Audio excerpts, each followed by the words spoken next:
नमस्कार, आप देख रहे हैं आज तक। आपके साथ मैं हूं सईद अंसारी। लगातार आज तक बना हुआ है। आज की इस बड़ी खबर पर इस वक्त की सबसे बड़ी खबर यह है कि यूपी में लखनऊ में यूपी एटीएस ने 2 आतंकवादियों को गिरफ्तार कर लिया है।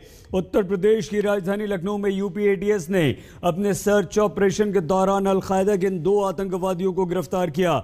लखनऊ के काकोरी इलाके में दुबग्गा चौराहे के पास एक घर में की गई इस कार्रवाई में एटीएस ने अपने आसपास के मकानों को भी खाली करवा लिया।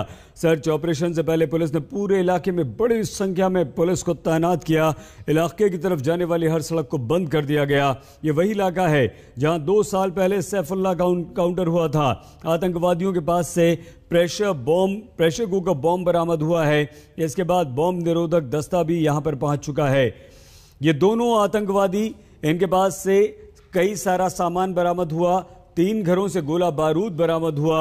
आतंकवादियों के कई इलाकों में धमाके करने की साजिश थी और इन दोनों आतंकवादियों का जो हैंडलर है वो पाकिस्तान से संबंधित है। एटीएस ने कार्रवाई की है।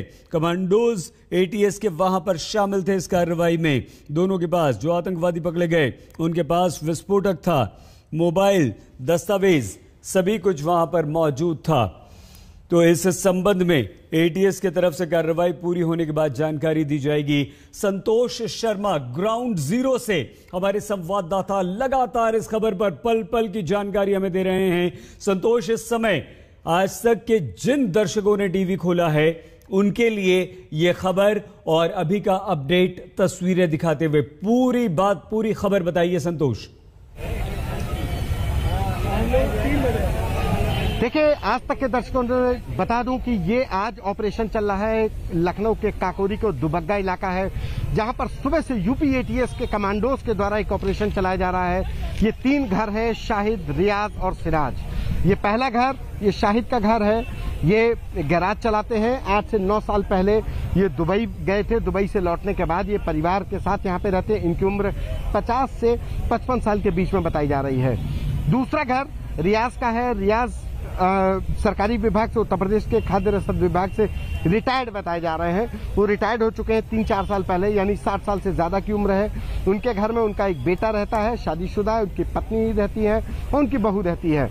उसके बगल में रियाज का घर है, यानी शाहिद, सिराज और रियाज। ये रियाज का घर है। इन तीनों घरों में सुबह से ऑपरेशन चल रहा है। एटीएस की कमांडो टीम अंदर, घर के अंदर से लेकर के छत तक एटीएस की कमांडो टीम निगरानी कर रही है, मुस्तैद है। एटीएस के जो लोग हैं वो अंदर पूछताछ कर रहे हैं। पूरे गाड़ियों का काफिला यहाँ पर आया हुआ है। एटीएस के जो लोग हैं वो अंदर जाकर के एक एक व्यक्ति से पूछताछ कर रहे हैं। एक एक घर को खंगाला जा रहा है। ये नूशी एम्पोरियम है। नूशी एम्पोरियम ये तीसरा घर है जिसके अंदर एटीएस की टीम मौजूद है। एटीएस के जो कमांडोज हैं वो अंदर हैं। छत पर एटीएस के कमांडोज हैं और इसके बाद ये नूशी एम्पोरियम के अंदर ही यहाँ पर पूछताछ की जा रही है। एटीएस के कमांडोज की निगरानी में ही इनको निकाला जाएगा। अभी तक बताया जा रहा है कि 4 से 5 बैग यहाँ से, इस घर से यूपी एटीएस ने बतौर सबूत जो सामान ले गई है वो ले जा चुकी है। शाहिद, रियाज और सिराज के बारे में बता दूं कि ये अलकायदा से जुड़े हुए बताए जा रहे हैं। जो अभी तक जानकारी मिल पाई कि पाकिस्तान और अफगानिस्तान के बॉर्डर पर इनका हैंडलर बैठा हुआ है, जो टेलीग्राम के जरिए इनको मैसेज कर रहा था। वीओआईपी कॉल्स से बात कर रहे थे, यानी voice over inter protocol, VoIP calls के जरिए ये बात कर रहे थे। इसके अलावा जब यहाँ पर ऑपरेशन अंजाम दिया जा रहा था, उससे कुछ देर पहले जो अभी तक हमारे पास जानकारी मिल पा रही कि इनके द्वारा कुछ सामान, कुछ दस्तावेज जलाए गए। वो दस्तावेज क्या है, वो डॉक्यूमेंट्स क्या है, जो चीजें हैं वो क्या जलाई गई, इस बारे में अभी यूपी एटीएस के अधिकारी नहीं बता रहे। लेकिन जो जला हुए चीजें हैं उसको रिट्रीव करने के लिए उसको संरक्षित कर लिया गया, उसको इकट्ठा कर लिया गया है, ताकि अगर कोई कंप्यूटर की या लैपटॉप की हार्ड डिस्क है उसको उससे डेटा रिट्रीव किया जा सके। लंबी साजिश थी अलकायदा के द्वारा। जो पाकिस्तान और अफगानिस्तान में बैठा जो इनका हैंडलर है वो डायरेक्ट इनको इंस्ट्रक्ट कर रहा था। उसके बाद से कश्मीर से ये इनपुट आया। कश्मीर में एक टेररिस्ट एक्टिविटी होती है, उस टेररिस्ट एक्टिविटी में जो इंटेलिजेंस जो इनपुट आता है कि इसका कनेक्शन इस टेररिस्ट एक्टिविटी की जो बी पार्टी है, यानी कि जो एक दूसरा मददगार है, वो लखनऊ में बैठा हुआ है। उसके बाद से इंटेलिजेंस शेयरिंग होती है। इंटेलिजेंस शेयरिंग के बाद का ही नतीजा है कि यूपी एटीएस ने दिन में इस ऑपरेशन को अंजाम दिया। का सुबह 10 बजे के करीब से ये ऑपरेशन अंजाम दिया जा रहा है। 10 बजे से यहाँ पर टीमें लगी हुई हैं। ये काकोरी का दुबग्गा इलाका है। ये मार्च 2017 यानी 4 साल पहले यहाँ से 500 मीटर की दूरी पर एक ऑपरेशन दिया गया था। खुरासान मॉड्यूल को अंजाम दिया गया था। खुरासान मॉड्यूल का जो टेररिस्ट था सैफुल्ला, उसको एटीएस ने एनकाउंटर में मार गिराया था। एक बड़े मॉड्यूल का खुलासा हुआ था यूपी एटीएस के द्वारा खुरासान मॉड्यूल का, जिसमें कानपुर से गिरफ्तारियां हुई थी और अब ये अलकायदा के कनेक्शन के उसी इलाके से अब ये 2 लोग हिरासत में लिए गए हैं। जी सही जी। संतोष, हमें बताइए तस्वीरें देखते हुए कि अंदर अभी क्या कार्रवाई चल रही है, क्या जानकारी आपको मिल पाई है? इस घर के कितने इस इलाके के 3 ही घर हैं जहां पर कार्रवाई चल रही है, और घरों में भी चल रही है जिन घरों को खाली करवाया गया है। एक एक चीज जो वहां पर इस वक्त आप देख रहे हैं, क्यों इतना समय लग रहा है? क्या छानने बीनने की कोशिश एटीएस की तरफ से हो रही है? क्या अंदर से कोई जानकारी मिल पाई है? वो लोग जो यहां से हटा दिए गए हैं, सब घर खाली करवा लिए गए हैं, या और भी आसपास के घर हैं जिनके कुछ लोगों से पूछताछ की जा रही है? पूरी बात संतोष। देखिए, ये 3 घर हैं जो जहां पर एटीएस का ये ऑपरेशन चल रहा है, सर्च ऑपरेशन चल रहा है। इस एटीएस जो शाहिद का घर है उसके ठीक बगल में शॉपिंग कॉम्प्लेक्स है। आज वीकेंड लॉकडाउन है, लिहाजा दुकानें बंद हैं। छतों पर निगरानी रखी जा रही है, कोई लोग नहीं रहते हैं। बाकी शाहिद, रियाज और सिराज के घर के बगल में जो खाली प्लॉट है वहां पर कोई नहीं रहता है, लेकिन आसपास के घरों पर लोग बाहर नहीं निकल रहे हैं, क्योंकि यहाँ पर एटीएस के कमांडो जो हैं अभी तक इन 3 घरों में ही निगाह लगाए हुए हैं, गेट पर हैं। अंदर जो एटीएस की टीमें हैं, जो अधिकारी हैं, वो यहाँ पर मौजूद हैं। ये जो नूशी एम्पोरियम का जो घर है, ये सबसे अहम बताया जा रहा है। जो सिराज का घर बताया जा रहा है, ये नूशी एम्पोरियम के घर के अंदर ही एटीएस का पूरा फोकस है।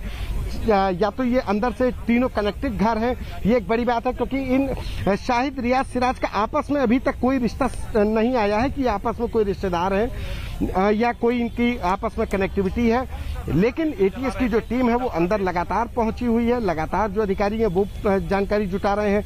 एटीएस के जो इलेक्ट्रॉनिक एविडेंस है वो इकट्ठा करने की कोशिश कर रहे हैं। बाहर जो एटीएस की जो टीम है वो मौजूद है, जो सिविल में जो लोग मौजूद हैं, जो गाड़ियां आई हुई हैं उसमें अलग से टीम मौजूद है, इंटेलिजेंस के लोग मौजूद हैं, ताकि यहाँ पर जिस ऑपरेशन के बाद समाज में किस तरीके की बातें हो रही हैं। जी हाँ संतोष, हम फिर से आएंगे आपके पास।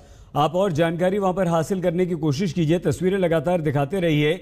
यही वो 3 घर हैं जो आज तक पर इस वक्त आप देख रहे हैं, जहां पर 2 आतंकवादियों को गिरफ्तार कर लिया गया है। एटीएस उनसे पूछताछ कर रही है, सर्च ऑपरेशन चल रहा है, इन घरों को खंगाला जा रहा है।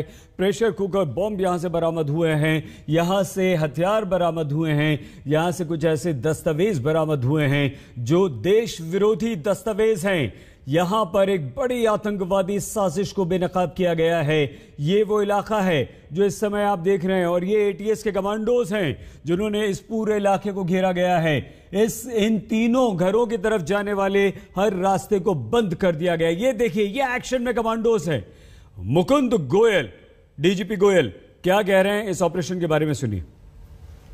लखनऊ में जो एटीएस के जो आतंकी थ्रेट था, या जो वहाँ पे घर पे जो घर को घेर रखा है और 2 आतंकियों की गिरफ्तार होने की भी खबर आई है। अभी एटीएस की कार्रवाई चल रही है, अभी इस पे मैं कुछ नहीं बता पाऊंगा। लखनऊ में जो एटीएस के जो आतंकी थ्रेट था, या जो वहाँ पे घर पे जो घर को घेर रखा है और 2 आतंकियों की गिरफ्तार होने की भी खबर आई है। अभी एटीएस की कार्रवाई चल रही है, अभी इस पे मैं कुछ नहीं बता पाऊंगा। डीजीपी लखनऊ मुकुंद गोयल को आपने सुना, लेकिन ये तस्वीरें देखिए। ये वो तस्वीरें हैं उन आतंकवादियों के घरों की। 3 घर हैं जहां पर इस वक्त एटीएस, यूपी एटीएस की टीम मौजूद है। चप्पे चप्पे पर कमांडोज मौजूद हैं, पुलिस मौजूद है। इन घरों की तरफ आने वाले हर रास्ते, हर सड़क को बंद कर दिया गया है। एक्शन में कमांडोज हैं, किसी तरह की कोई कोताही नहीं है, कोई जरा सी भी चूक नहीं होने देने की तैयारी है, क्योंकि ये आतंकवादी खतरनाक हैं, क्योंकि इन आतंकवादियों के पास विस्फोटक था, क्योंकि इन आतंकवादियों के पास प्रेशर कुकर बम था। हालांकि बम निरोधक दस्ता वहां पर पहुंच चुका है। इन आतंकवादियों को गिरफ्तार कर लिया गया है, आसपास के घरों को खाली करवा लिया गया है, लेकिन फिर भी एहतियात बहुत जरूरी है, सावधानी बहुत आवश्यक है। और उसी सावधानी को बरतते हुए यूपी एटीएस की टीम जो है इन आतंकवादियों से साजिशों की परतें खुलवाने की कोशिश कर रही है। घंटों हो चुके हैं, पूछताछ चल रही है। एक बार फिर से यूपी डीजीपी मुकुंद गोयल की बात सुनिए, उसके बाद फिर से हम आपको ये तस्वीरें दिखाते हुए बताएंगे अंदर क्या चल रहा है। लखनऊ में जो एटीएस के जो आतंकी थ्रेट था या जो वहाँ पे घर पे जो घर को घेर रखा है और दो आतंकियों की गिरफ्तार होने की भी खबर आई है। अभी एटीएस की कार्रवाई चल रही है, अभी इस पे मैं कुछ नहीं बता पाऊंगा। लखनऊ में जो एटीएस के जो आतंकी थ्रेट था या जो वहाँ पे घर पे मुकुल गोयल को आप सुन रहे थे, लेकिन एक बार फिर से हलचलें काफी तेज हो गई हैं। संतोष, क्या हो रहा है? क्या ये तस्वीरें हैं? क्या ये बैग्स हैं? क्या कार्रवाई पूरी हो चुकी है? बताइए। बैग लेकर के निकल के आए हैं, जो लेकर के जा रहे हैं, अभी ये इसके अंदर से क्या इनको हासिल हुआ है ये अभी जांच का विषय होगा। लेकिन इतना जरूर है कि एटीएस को इनके घरों से बहुत अहम चीजें 2 बैग भर करके मिली हैं। उसमें अभी पुष्टि होना बाकी है कि ये घर इन बैग्स में क्या था। बताते रहिए संतोष, जो कुछ वहां पे चल रहा है, जो कुछ आप देख रहे हैं, जो हलचल हो रही है, जो गतिविधियां वहां पर चल रही हैं, बताइए संतोष। देखिए, घरों से जिन घरों में ये ऑपरेशन चल रहा था वहां से जो एटीएस की कमांडो टीम है वो 2 बैग्स को लेकर के निकली हुई है। वो बैग को लेकर के वो निकल चुकी है। वहां से जो एविडेंस मिले थे उनको इकट्ठा करने की कोशिश कर रही है। और अब ये अंदर से कुछ हल्का और तेज हो गई है। अंदर से कुछ लोग और निकल रहे हैं। एटीएस की टीम के जो तमाम अन्य लोग हैं वो लोग अंदर से बाहर निकल रहे हैं। यानी हलचल बढ़ी हुई है। जो सबूत है वो इकट्ठा किए गए। 3 से 4 घंटे के ऑपरेशन के बाद जो चीजें मिल रही हैं वो बेहद अहम चीजें हैं, क्योंकि उन्हीं के जरिए अब ये तय हो पाएगा कि इनका किस तरीके से ये साजिश को अंजाम दे रहे थे, किस तरीके से। संतोष, क्या ऐसा लगता है कि अब पूछताछ पूरी हो चुकी है, कार्रवाई पूरी हो चुकी है और अब इन आतंकवादियों को गिरफ्तार करके ले जाती हुई पुलिस हमें एटीएस दिखाई दे सकती है? संतोष, ऐसा लग रहा है क्या? देखिए, बिल्कुल थोड़ी देर में बिल्कुल ये माना जा रहा है कि इनसे पूछताछ जो तलाशी है वो अभियान पूरा हो चुका है। और ये सफारी के अंदर जो सामान जो रखा गया है, यही वो गाड़ी के अंदर जो सामान मिला था वो ले जा चुके हैं, ले जा रहे हैं। इससे पहले भी एक गाड़ी के अंदर 4 से 5 बैग भर के सामान ले गए थे। और वहां उन घरों में जो सामान थे, वो जो सामान मिला था वो घरेलू सामान था, लेकिन वो बैग जो थे वो बहुत भारी थे। अब उन बैगों में क्या रखा हुआ था इसको अभी पुलिस पूछताछ करेगी, एटीएस खंगालेगी। लेकिन इतना जरूर है कि इन तीनों घरों से बेहद अहम जो सामान है वो मिला हुआ है। एटीएस ने भारी मात्रा में सामान को जब्त किया हुआ है। करीब 7 से 8 बैग ले जाए जा चुके हैं। ये 2 बैग हमने अभी दिखाए, उसके बाद उससे पहले 4 से 5 बैग ले जा चुकी है एटीएस। और धीरे धीरे से कहा जाए कि यहाँ पर अब सरगर्मी बढ़ती जा रही है। गेट पर जो एटीएस के कमांडोज हैं वो फिर से एक बार इकट्ठा हो गए। थोड़ी देर पहले भी एटीएस के कमांडो यहाँ पर इकट्ठा हुए थे। माना जा रहा था कि संतोष, आप अपने कैमरामैन से कहिए कि वो गेट दिखाए, अंदर तस्वीरें दिखाए कि क्या वहां पर, क्योंकि हलचल वहां पर बढ़ रही है, गतिविधियां तेज हो रही हैं, लोगों की निगाहें भी वहीं हैं। देखिए, मैं अपने कैमरामैन हरीश कांडपाल जी से गुजारिश करूंगा कि वो गेट पर फोकस रखें। गेट से जो हलचल है वो बेहद अहम हो चली है। जो एटीएस के जो लोग हैं जो बाहर रखे थे, अंदर जो टीम है जो पूछताछ कर रही थी, धीरे धीरे से एक कार्डन ऑफ किया जा रहा, पूरे गेट को एक सुरक्षा दायरे में ले लिया गया है। जो कमांडोज हैं वो भी एक तरीके से अब इकट्ठा हो रहे हैं, ताकि शायद ये माना जा सकता है कि अब थोड़ी देर में इनको निकाले जाने का वक्त आ गया है। करीब 5 बजे के करीब एडीजी लॉ एंड ऑर्डर जो एटीएस चीफ है वो इस पूरे मामले में प्रेस कॉन्फ्रेंस करेंगे। जाहिर है कि उससे पहले इनको यहाँ पे ले जाकर जो गेट दिख रहा है सामने, संतोष, भी इनसे मुलाकात करें। एम्पोरियम जो दिख रहा है, क्या इसी घर में यहीं से बाहर आएंगे? जी, बहुत छोटे से ब्रेक के लिए हमें रुकना है। तो एटीएस की कार्रवाई लगातार चल रही है। 2 बैग्स भरकर, कुछ दस्तावेज हो सकते हैं, हथियार हो सकते हैं, बॉम्ब हो सकते हैं, वो एटीएस के जवान लेकर आए हैं और वो अपने साथ एटीएस के जवान ले गए हैं। ऑपरेशन अभी भी चल रहा है, कार्रवाई अभी भी चल रही है। आज तक लगातार ग्राउंड जीरो से आपको तस्वीरें दिखा रहा है, खबर दिखा रहा है। 2 खूंखार अलकायदा के आतंकवादियों को गिरफ्तार किया गया है लखनऊ से। देखते रहिए आज तक। यूपी एटीएस की एक बहुत बड़ी सफलता, एक बहुत बड़ी आतंकवादी घटना को नाकाम यहां पर किया है और 2 खूंखार आतंकवादियों के साथ एक और आतंकवादी यानी कि कुल 3 को गिरफ्तार कर लिया गया है। ये कार्रवाई इस समय भी चल रही है और ये कार्रवाई चल रही है उत्तर प्रदेश की एटीएस के द्वारा 2 अल-कायदा के आतंकवादियों को गिरफ्तार किया गया है। इस खबर पर लगातार आज तक ये नजर बनी हुई है। छोटे से ब्रेक के बाद एक बार फिर से हम आपको लिए चलेंगे, आप देखते रहिए आज तक।